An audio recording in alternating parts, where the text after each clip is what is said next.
Dominique Verrier, est-ce que finalement, pour rester sur l'affaire des masques à proprement parler, ça met évidemment en doute sa crédibilité par rapport au fait qu'ensuite il a été très alarmiste sur toutes ces questions? Parce que ce qui pose problème quand même, quand on regarde les chiffres, c'est ce ratio entre le stock renouvelé de facto et le nombre de masques qui ont été détruits. C'est-à-dire pas renouvelés, mais enfin il y a un grand différentiel. C'est ça qui interroge aujourd'hui au fond. Évidemment. Et il en détruit 700 millions et il les remplace par 700 000. Donc évidemment, il y a un ratio énorme.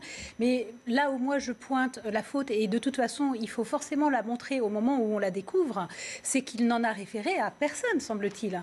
Et là, on a un comportement tout à fait caractéristique de la façon dont l'administration, souvent, gère elle-même les choses et sans en référer aux élus, voire sans les écouter, et là même sans en référer aux ministres.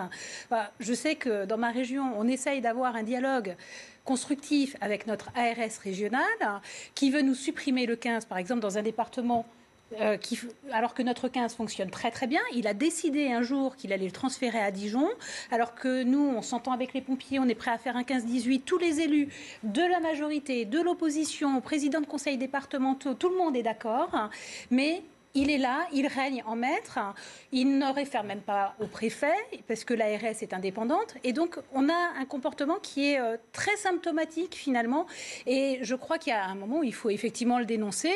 Il n'y a jamais un bon moment pour dénoncer de toute façon une faute. Par contre, pour la corriger, oui, il est toujours temps.